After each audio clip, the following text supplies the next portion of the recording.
Ismael Romero, out. Meralco Bolts, may bagong 7-foot import.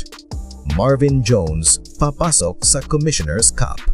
Mga kahoops, una sa lahat, pasensya na kayo na busy lang sa work. At eto na nga, isang import na may chemistry sa team, biglang tinanggal. So ngayon, pinalitan ito ng isang 7-footer na paparating na. Ano ang nangyari?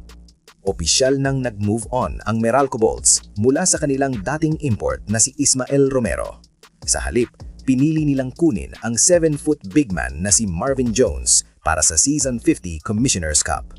Isang biglang pagbabago, lalo na't si Romero pa sana ang original plan.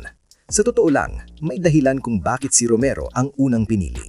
May chemistry na siya sa team.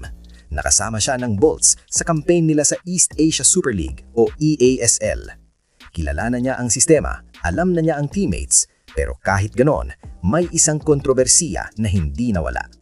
Noong Dubai International Basketball Championship, nagkaroon ng insidente kung saan sinipa ni Ismael Romero ang dating PBA player na si Nick Demusis habang naglalaro para sa Al Ahly Tripoli laban sa Zamboanga Valientes. Ang mas lalong nagpasiklab sa fans, wala pa ring public apology mula sa kanya at hindi natuwa ang maraming Filipino fans. Sa professional sports, mahalaga ang talent pero mahalaga rin ang public image, lalo na sa PBA kung saan malakas ang fan engagement at media scrutiny. Kaya kahit may chemistry si Romero sa Meralco, posibleng naisip ng management, mas mabuting magsimula ulit.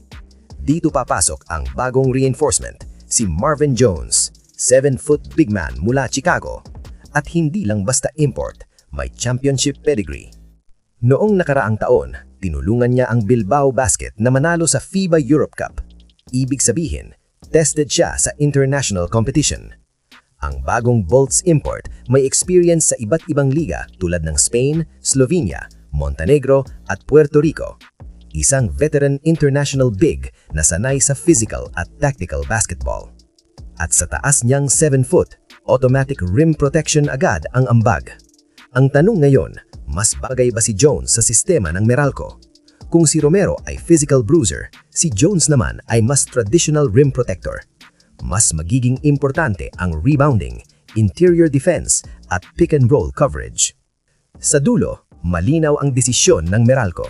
Hindi lang talent ang basihan, kasama rin ang fit, image at long-term chemistry. At kung mag-click si Marvin Jones, posibleng mas maging balanced pa ang Bolts sa Commissioner's Cup.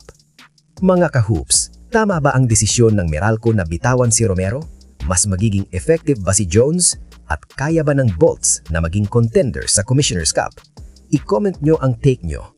I-like, mag-subscribe at i-ring ang bell para sa PBA analysis na may lalim, hindi puro hype.